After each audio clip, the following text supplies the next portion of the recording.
ബ്രേക്കപ്പിനെ കുറിച്ച് തന്നെയാണ് വെച്ചാണ് ഇവനെ ആദ്യമായിട്ട് കാണുന്നത്. അവളുടെ ക്യാരക്ടർ എന്ന് പറഞ്ഞാൽ അവളെ ഏറ്റവും കൂടുതൽ പ്രയോറിറ്റി കൊടുത്തിരുന്നത്. കുറച്ചാൾ കഴിഞ്ഞപ്പോഴത്തേക്ക് അവരുടെ ഒരു വലിയ hello guys, welcome back to my YouTube channel. ഞാനിപ്പോൾ ഒരുപാട് നാളായി ലോങ് വീഡിയോസ് ഇട്ടിട്ട് എന്താ ഇടാത്ത കാര്യമൊന്നും പ്രത്യേകിച്ച് കാര്യമൊന്നുമില്ല.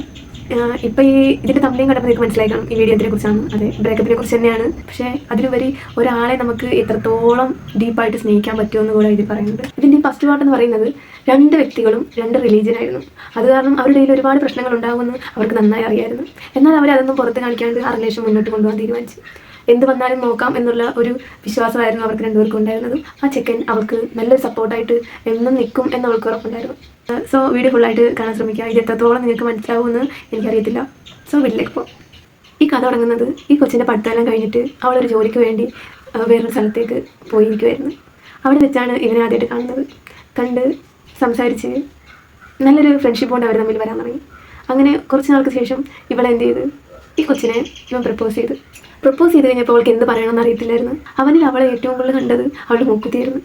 അവളുടെ മൂക്കുത്തി അവന് ഭയങ്കര ഇഷ്ടമായിരുന്നു. അവൻ പറയുന്നതെല്ലാം അവൾ ആസ്വദിച്ച് കേട്ടിരിക്കുമായിരുന്നു. കുറച്ചാൾ അങ്ങനെ പോയി അവർ തമ്മിൽ നല്ലൊരു ബോണ്ട് വരാൻ തുടങ്ങി. ഒരു റിലേഷൻ എന്നൊരു ബോണ്ട് അവരുടെ ഇടയിലേക്ക് വരാൻ തുടങ്ങി.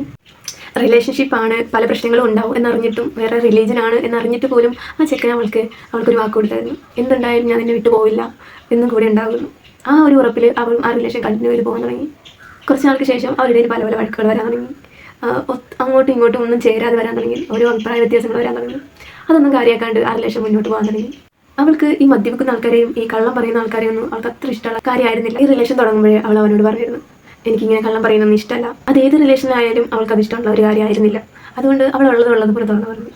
നമുക്കൊരിക്കലും ഒരാളെ മാറ്റാൻ പറ്റത്തില്ല, സ്നേഹത്തിലൂടെ ഒരിക്കലും ഒരാളെ മാറ്റാൻ പറ്റത്തില്ല എന്ന് അവൾക്കപ്പോൾ അറിയത്തില്ലായിരുന്നു. അവൾ അവനോട് കാര്യം പറഞ്ഞു. അവൻ ഓക്കെ അക്സെപ്റ്റ് ചെയ്തത്. ആ റിലേഷൻ മുന്നോട്ട് ഹാപ്പി ആയിട്ട് പോയിക്കൊണ്ടിരുന്നു. അവളുടെ ക്യാരക്ടർ എന്ന് പറഞ്ഞാൽ അവളെ ഏറ്റവും കൂടുതൽ പ്രയോറിറ്റി കൊടുത്തിരുന്നത് അവളുടെ ഫ്രണ്ട്സിനായിരുന്നു. അവളുടെ ഫ്രണ്ട്സിനെ അവൾക്ക് ഒരുപാട് ഇഷ്ടമായിരുന്നു. അതുകൊണ്ടായിരിക്കണം അവൾക്ക് അവളെക്കാളും കൂടുതൽ ഇഷ്ടം അവളുടെ ഫ്രണ്ട്സിനായിരുന്നു. അതെല്ലാം അവനോട് തുറന്ന് പറഞ്ഞിട്ടുണ്ടായി. അവനതൊന്നും ഒരു കുഴപ്പമുണ്ടായിരുന്നില്ല. അങ്ങനെ അടിപൊളിയായിട്ട് പോയിക്കൊണ്ടിരിക്കുമായിരുന്നു. പിന്നെ അവൾക്ക് നല്ല ദേഷ്യമുള്ളൊരു ടൈപ്പായിരുന്നു. ഒരു പ്രത്യേകതരം ക്യാരക്ടറായിരുന്നു. അവളെ അങ്ങനെ എല്ലാവർക്കും മനസ്സിലാക്കാൻ പറ്റണമെന്ന് വരില്ല. അവനും അവളെ മനസ്സിലാക്കാൻ പറ്റിയിട്ടുണ്ടായില്ല. അത് കഴിഞ്ഞ് കുറച്ചാൾ കഴിഞ്ഞപ്പോഴത്തേക്ക് ഇവരിടയിൽ വലിയൊരു വഴക്കുണ്ടായി. ഇവളാണെങ്കിൽ തൊട്ടതിനും പിടിച്ചതിനെല്ലാം വഴക്കുണ്ടാക്കുന്ന ഒരു ചെറിയ കാര്യം കിട്ടിയാൽ മതി അവൾക്ക് പോലും അവൾ ഊതി പിടിപ്പിച്ചത് വലുതാക്കുമായിരുന്നു. പക്ഷേ അതെല്ലാം തരണം ചെയ്ത് അവൻ മുന്നോട്ട് പോകാൻ തുടങ്ങി. അവൾക്ക് അവനെ ഇഷ്ടപ്പെടാൻ തുടങ്ങി. അങ്ങനെ അവരുടെ ഇടയിൽ ഇഷ്ടങ്ങൾ കൂടുമ്പോഴാണല്ലോ വഴക്കുകൾ ഉണ്ടാകുന്നത്, പ്രശ്നങ്ങൾ ഉണ്ടാകുന്നത്. അങ്ങനെ അവരുടെ ഇടയിൽ ചെറിയൊരു വഴക്കുണ്ടായി. അത് അവൾ ഊതി പിടിപ്പിച്ച് വലുതാക്കി. അങ്ങനെ ആ പ്രശ്നം വലുതായതോടെ അവർ തമ്മിലുള്ള ഒരു ഡിസ്റ്റൻസ് വരാൻ തുടങ്ങി. അങ്ങനെ കുറേ നാളുകൾ വിളിക്കാണ്ടിരുന്നു, സംസാരിക്കാണ്ടിരുന്നു, കാണാണ്ടിരുന്നു. അവരുടെ ഇടയിൽ ആ ഒരു കണക്ഷൻ കട്ടാവാൻ തുടങ്ങി. പിന്നെ കോൺടാക്റ്റ് ഒന്നും ഇല്ലായിരുന്നു അവർ തമ്മിൽ.